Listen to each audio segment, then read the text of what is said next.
are spinning. Oh my gosh. Holy crap.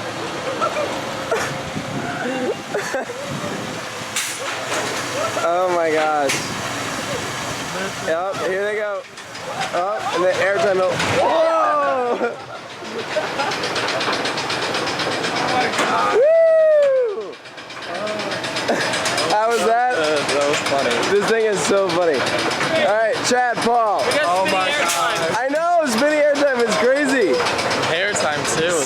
Yeah, this thing is awesome. I mean, there's lots of portable ones around there, but you just have to know how to weigh it right. You know, you put all of your people on one side, and I mean, this thing will get you spinning. So seriously, all right, so this is Fantasy Island in Grand Island, New York.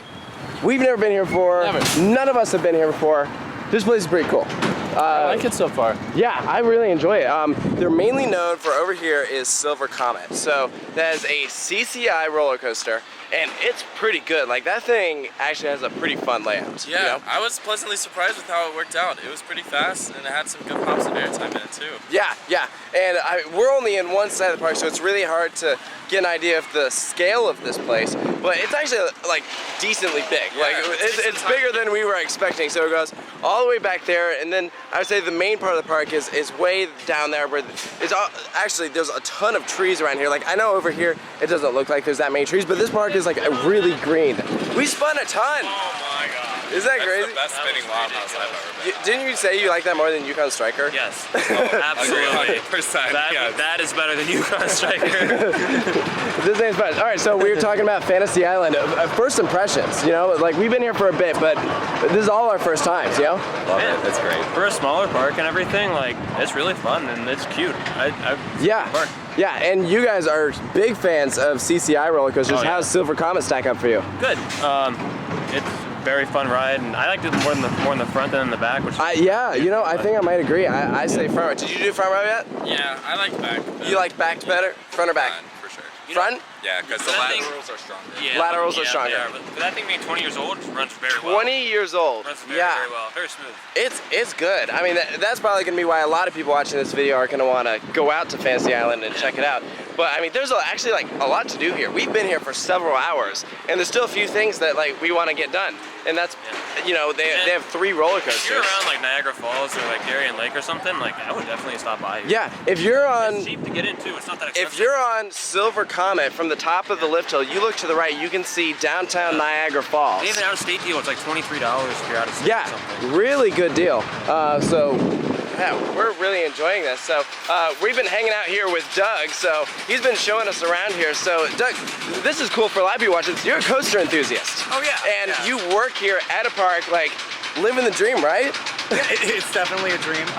You know, it's a lot of work, so definitely when you start in the industry as an enthusiast, you definitely get to see behind the curtain, and maybe some of the magic goes away, but it also, you know, there's so many enthusiasts just entering the industry, and that's kind of new for this industry, and they bring like this unbridled passion that you've never seen before. So I like to think that we're, you know, really hardworking, and we get to take our passion and try to, you know, make the parks better because of it. Yeah, well, and I mean, just as we're walking around, we can already tell, I mean, how, like, we don't know what the park used to be like because this is our first time here, but we can see how it's, you know, they're working to improve it and just make it better. You can really tell that the management cares. Yeah, you know, I work for Apex, and they're new. They're essentially a startup, right?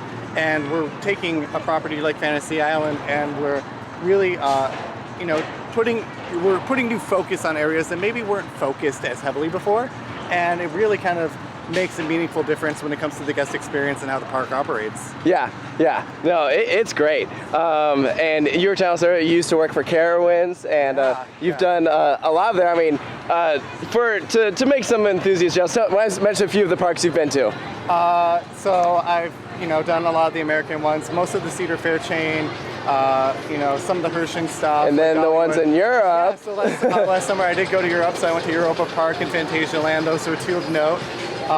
So, you know, had such a great time, and it's so interesting as an enthusiast and somebody who works in the amusement park industry, you notice things over there that are completely different than from over here. Yeah. Oh no, I almost bumped into the table. No, John Mike, why don't you tell us what your thoughts are on Fantasy Island as we've been hanging out here today? This is a really fun place. Yeah. It really is. Like, if you remember Strikers Grove, I'm from Kentucky. I can barely speak Kentucky. So anyway, it reminds me of that park, but more grandiose, just because there's more stuff. There's a lot more to do here. Right. Yeah. But it definitely reminds me of that kind of that smaller family park feel that you don't really. It's a rarity, especially in the contemporary context of all the chain parks and the bigger parks, etc. So like it's very awesome. Like it's very unique. Yeah, and for those who are amusement park hopping, you got Marine Land just across the border. Canada's Wonderland isn't that far away. Darien Lake is really close. Yep. Yes. So this is a neat little trip here, because I mean, we were at Canada's Wonderland yesterday. We're going back tomorrow, Yes. and then we're gonna go to Darien Lake as well. Yes. So it really shows how you can do a lot of these in a nice area. And I would say definitely hit up Fantasy Island. Like I was impressed. And we're 15 minutes from Niagara Falls. Yeah. I mean, yeah. that's a huge tourist Yeah, so if you're just coming destination. to see, one of the, is it still a wonder of the world, or was it ever? It is. It is one of the wonders of the world, or something like that. But if you're coming to the area to check that out, we're an easy excursion, and we're small enough that maybe you don't need to spend the entire day, but we would love to have you out here and make it part of your vacation. I would say it's definitely worth your time to come out here and check it out. So I'll be sure to have lots of videos coming soon from Fantasy Island. So thank you guys for tuning in to this vlog, and we'll have another one from Canada's Wonderland coming very soon. So thanks guys for tuning in. We'll see you next time.